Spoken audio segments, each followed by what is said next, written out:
Assalamualaikum warahmatullahi wabarakatuh. Kembali lagi dengan saya Putri Santi di Independent Voice, suara kebenaran menebar kebermanfaatan. Di sini sudah ada Kanda yang sangat luar biasa yang sudah datang pada acara kali ini. Kebetulan beliau ini adalah Bendahara Umum dari HMI Komisariat Para Madinah Cabang Sumeneb, dan kebetulan juga beliau ini adalah Sekretaris Regional di Peneleh Sumeneb. Ya. Oke, perkenalkan Kanda Faki. Apa kabar Kanda Faki? Alhamdulillah baik. Di sini kita akan mengangkat tema napak tilas perjuangan pemuda dan mahasiswa. Oke, di sini temanya sangat luar biasa sekali yang diangkat. Untuk pertama-tama nih, Kanda, Susan bakal menanyakan hal tentang temanya. Apa sih perbedaan dari pemuda dan mahasiswa? Apakah pemuda itu hanya orang biasa, atau pemuda itu gimana sih menurut Kanda gitu? Oke. Perbedaan antara pemuda dan juga mahasiswa. Di situ kalau simpelnya ya, kalau kita berbicara pemuda dan mahasiswa itu, seorang pemuda itu belum tentu mahasiswa. Ya, sedangkan kalau mahasiswa itu sudah tentu pemuda. Oke, Nah, itu simpelnya. baik. Ya. Berbicara tentang napak tilas perjuangan dari pemuda dan mahasiswa, berarti ini berbicara tentang historis ya, Ya, Kanda betul, ya? betul. Oke. Jadi gimana nih historis pemuda dan mahasiswa dari zaman dulu sampai zaman yang sekarang yang wow ini? Ya. Kalau bicara soal historis, kita coba berjalan-jalan dulu di abad 20-an lah ya. Oke, Di ya. situ karena masuknya Belanda itu ke Indonesia untuk menjajah. Nah, di situ pada saat Belanda masuk, sistem politiknya Belanda yang disusupi ke Indonesia itu tentang politik pecah belah. Kita tahu sendiri toh, Indonesia itu banyak agama, terus suku, budaya, ya kan? Nah, di situ pasnya adalah Belanda itu masuk ke politik itu. Jadi Belanda itu menggunakan strategi yang menurut saya luar biasa di situ. Nah, ketika itu pemuda-pemuda dan juga mahasiswa ya pada saat itu mencari namanya identitas diri, identitas bangsa itu sendiri untuk menuju visi kemerdekaan Indonesia. Nah, awal pergerakan dari mahasiswa itu dimulai dari awalnya itu munculnya organisasi-organisasi. Nah, itu sekilas dari abad 20. Tadi Kanda ini sedikit berbicara tentang organisasi-organisasi ini. Ya. Jadi mungkin bisa dijelasin organisasi apa saja nih yang bisa mengangkat pemuda dan mahasiswa untuk ke jenjang yang tadinya nasional, nasional ya? Ya, ya. Oke, Ya. iya. Gimana itu, Kanda? Apakah banyak, apakah hanya sedikit yang kayak memperjuangkan mahasiswa dan pemuda di Indonesia, atau gimana? Ya. Kalau pergerakan yang saya bilang tadi soal organisasi-organisasi yang ada di Indonesia tersebut, kita bisa lihat dari organisasi pertama Budi Utomo, yang dimana berdirinya pada 1908. Di situ fokusnya Budi Utomo itu di pendidikan dan juga budaya Jawa. Tapi lambat laun itu karena nyata yang saya bilang tadi, kesadaran untuk menuju visi yang sama, jadi sedikit-sedikit bergeser kepada untuk kemerdekaan Indonesia pada akhirnya. Dan juga ada SDI, Serikat Dagang Islam, yang fokusnya itu masuk dalam perdagangan-perdagangan. Nah, tapi seiring berjalan itu juga oleh Pak Cokro, guru bangsa, itu diubah menjadi SI, sehingga tidak hanya perdagangan yang dimasukkan, tapi juga soal politik-politik yang ada di Indonesia. Nah, disusupi di situ. Dan siapa lagi ya? Kalau organisasi itu ada PPPI. Nah, PPPI. ya. Oke, apa itu? Perkumpulan Pelajar-Pelajar Indonesia. Oke. Nah, disitunya masuknya di ranah pendidikan-pendidikan untuk anak-anak lah, ya, di situ.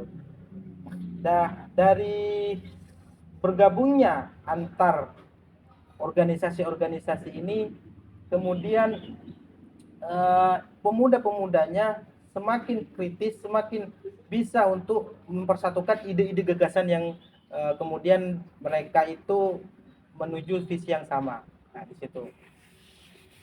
Jadi gimana nih Kak caranya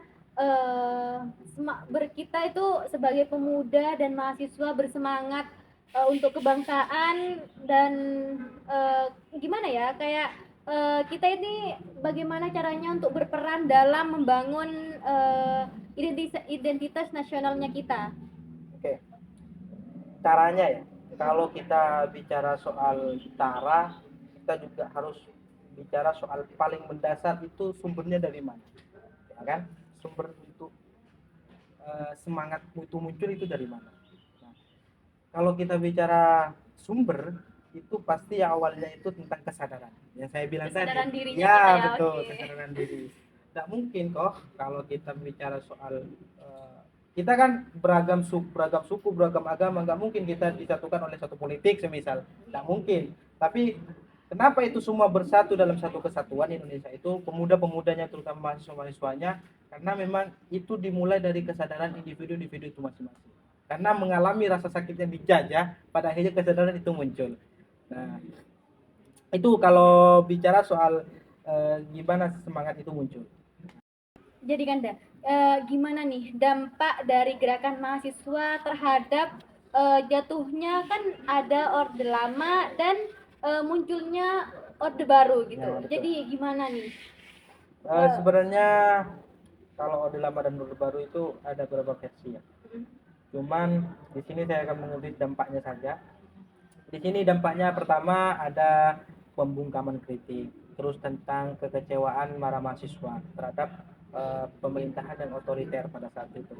Kita tahu sendirilah pada saat Soeharto itu memimpin, kalau kita kritik sedikit, wah hilang kita itu, ya kan? Oke. Jadi kekecewaan tersebut yang kemudian memunculkan suatu fenomena yang kita kenal itu fenomena 98. Itu munculnya revolusi bagi mahasiswa untuk mengobrak-abrik atau menggulingkan suatu pemerintahan Soeharto pada saat itu. Nah, kemudian karena ini 98 ini merupakan gerakan mahasiswa yang itu menjadi sejarah, yang pengumpulan massanya yang luar biasa dan juga nilai-nilai yang terkandung dalam merobohkan suatu tatanan pemerintahan yang sangat otoriter itu sangat membekas bagi kita sebagai generasi selanjutnya gitu. Itu ya dampak negatifnya lah bagi kita semua. Juga untuk positifnya ya kita sekarang berada dalam taraf di mana demokrasi, yang katanya demokrasi negara sekarang ini, kemudian juga kita sudah enak luas dalam untuk mengawasi pemerintah kita agar tidak melakukan suatu hal yang ya terulang kembali pada saat itu, pada saat zaman Soeharto pada saat itu. Nah, mungkin itu dampaknya.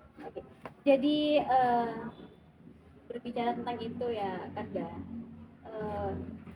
tantangan dan peluang di zaman sekarang yaitu di zaman digital ya. Betul.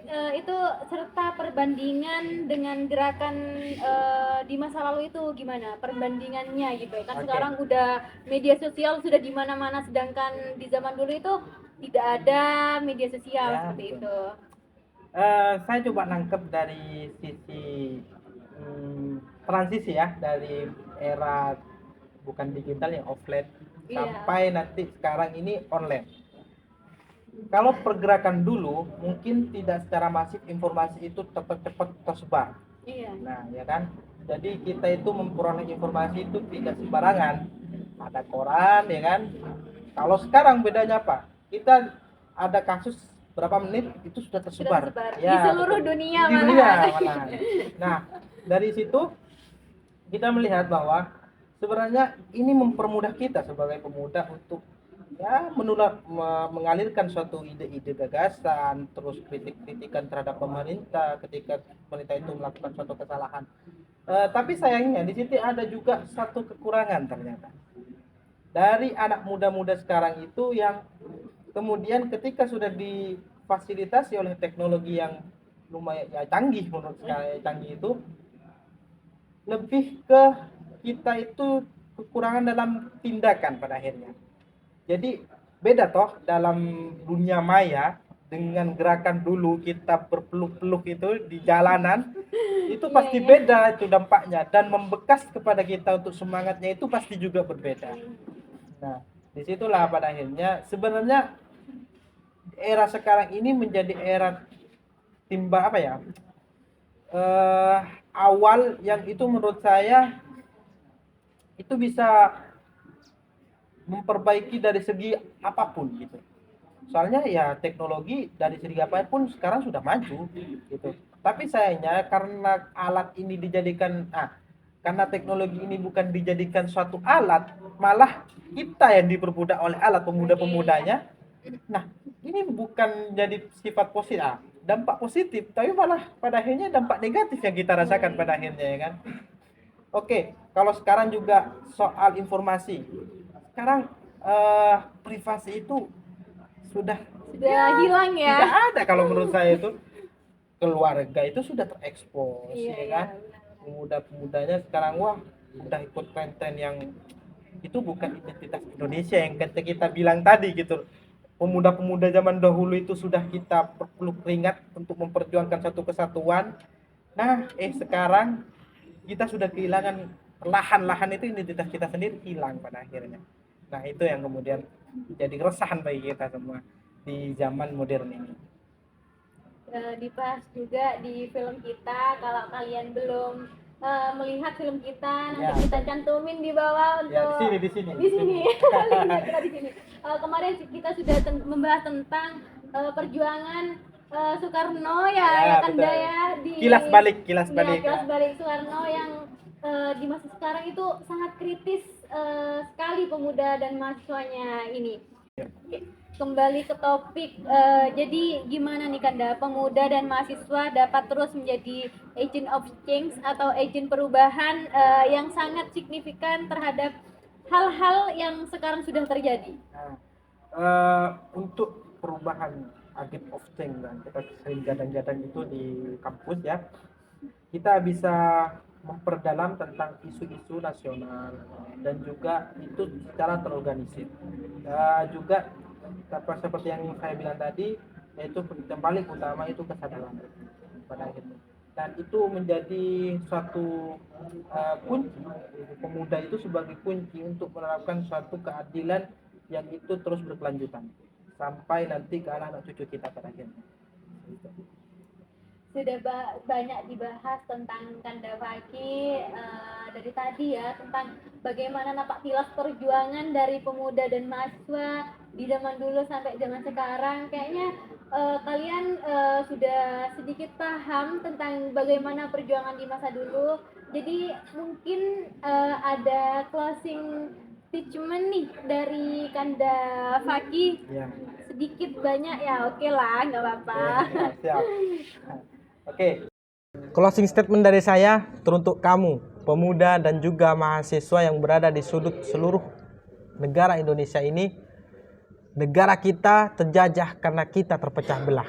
Maka dari itu, kita sebagai pemuda harus bersatu. Tentunya di organisasi kita, Himpunan Mahasiswa Islam. Kami tunggu kalian di Kawah Chandra di Muka. Yakinkan dengan iman, usahakan dengan ilmu, sampaikan dengan amal soleh. Billahi taufiq wal hidayah. Wassalamualaikum warahmatullahi wabarakatuh. Yakuza.